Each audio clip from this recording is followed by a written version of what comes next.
Ludwig van Beethoven is one of the greatest, most famous, and most important composers from the classical period to the Romantic era in history of Western classical music. Born in 1770 in a city named Bonn in Germany, Beethoven showed genius musical talent since he was a child. However, he was initially taught music by his alcoholic and abusive father, Johann van Beethoven. Little Beethoven was forced to practice the piano for long hours every day. His father was aware of the success story of Mozart and planned to promote little Beethoven as a child prodigy. He frequently beat little Beethoven into tears whenever his performance is unsatisfactory. When Beethoven was a teenager, he studied with his most important teacher, Christian Gottlob Neefe, in Bonn. He learned music composition from Neefe and published a set of keyboard variations and 3 piano sonatas when he was only at age 13. Neefe found Beethoven's musical talent promising and wrote in a magazine that Beethoven needs better musical education resources and thinks Beethoven will become the next Mozart. Finally, when Beethoven was 22, he left Bonn and went to Vienna and learned from Haydn.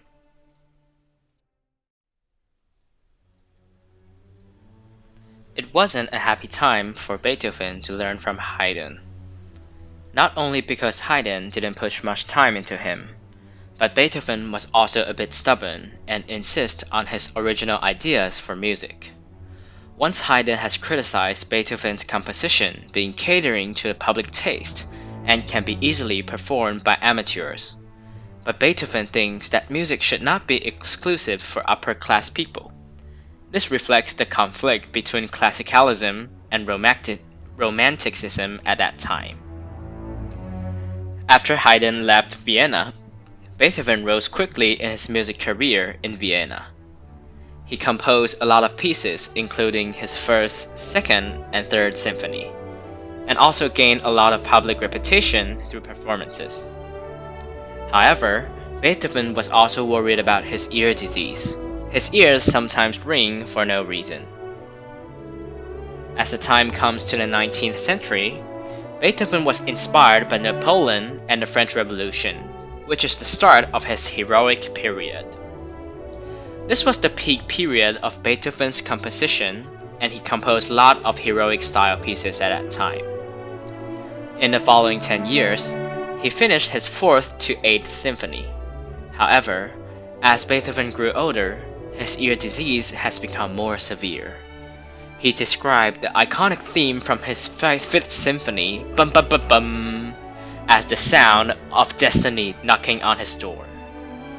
Finally, at around 1814, the 44-year-old Beethoven was almost completely deaf. In Beethoven's late years, he suffered from not only ear diseases, but respiratory diseases. Despite he couldn't perform on the stage and even have difficulties with daily communications, he finished his 9th and last symphony with his ears completely deaf. The 9th symphony was published in 1824, and Beethoven died from sickness after a few years. Beethoven Symphony No. 9 in D minor is one of the most famous and most performed pieces of music in the world. It is best known for its iconic bright and happy theme, which is playing in the background right now. We just listened to the first 3 variations of this theme melody, starting from only cellos and double basses, then violas and bassoons added, then violins and other instruments added. Finally, wind instruments come in and bring the theme melody to the first climax.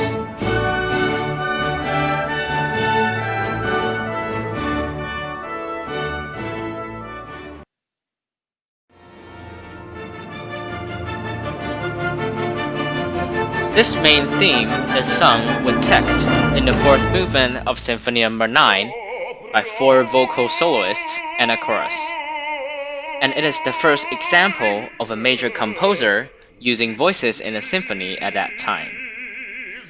The lyrics for this theme is taken and adapted from the Ode to Joy, a poem written by the German poet Friedrich Schiller and revised by Beethoven.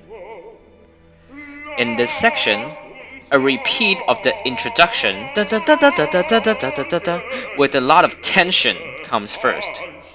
Then, the baritone soloist sings the recitative melody right now.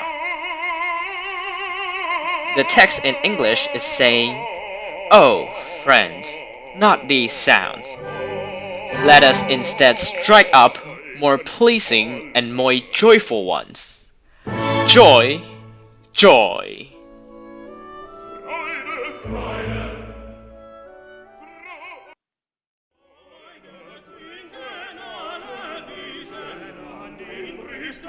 The Ode to Joy theme melody has appeared several times before the fourth movement. It is first foreshadowed in the exposition and the recapitulation in the first movement in sonata form. Also, this melody is played in the second movement and the end of the third movement. The entire fourth movement features the Ode to Joy theme melody, having 8 different variations. After the solo part in the last section, it's the 4th, 5th, and 6th variation of the Joy theme. Variation 4 and Variation 5 sounds pretty much like the original melody. They both start from vocal soloists singing the theme melody, and then the whole chorus come in to make the harmony more majestic. The variation we just played is Variation 6. It sounds a bit different from the theme melody, but with the same motif. Same as the previous variations, it starts from vocal soloists singing, and then the whole chorus is added. The text in this variation is, "Every creature drinks in joy at nature's breast. Good and evil alike follow her trail of roses. She gives us kisses and wine, a true friend even in death. Even the worm was giving desire, and the cherub stands before God." After a short transition that we just heard, it comes now to Variation 7. Variation 7 is also having the same motif as the Joy theme. However, its time signature is changed from 4/4 to 6/8.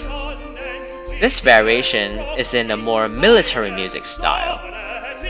The bass drum and bassoons comes first to set up the rhythm.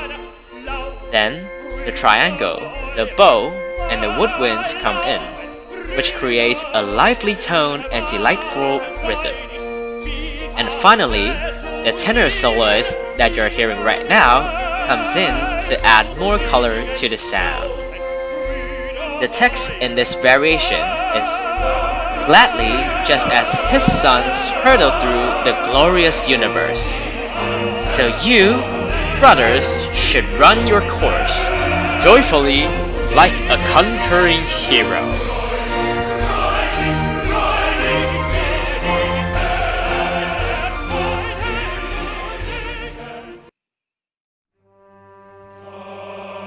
After 8 variations of the Joy theme and the development section, here comes the second theme in this movement.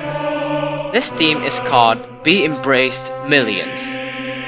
This new solemn theme is first played by bass trombone, low-pitched strings, and the bass and tenor soloist to demonstrate its solemnity. Then, high-pitched instruments and the alto and soprano soloists come in now to bring the harmony to a higher level. The text in this part is, "Be embraced, you millions. This kiss is for the whole world. Brothers above the canopy of stars must dwell a living Father."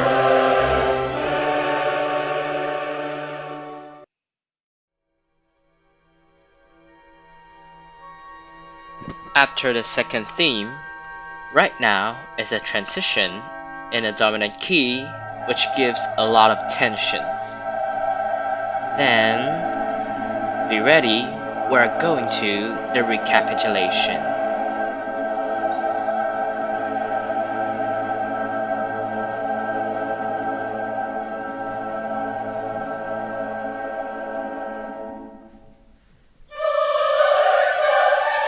The recapitulation is a double fugue based on the Joy theme and the Be Embraced Millions theme together.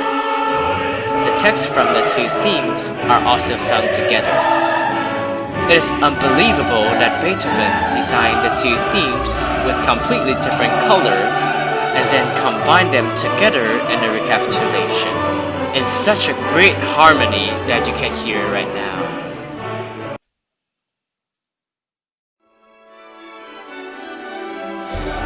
Here comes the very last part of this movement, the coda. The coda is also based on the motif of the Joy theme, with the whole orchestra and chorus. This piece ends in a magnificent, extremely bright color. Hope you enjoy my narration, and hope you enjoy the great, epic Beethoven Symphony No. 9.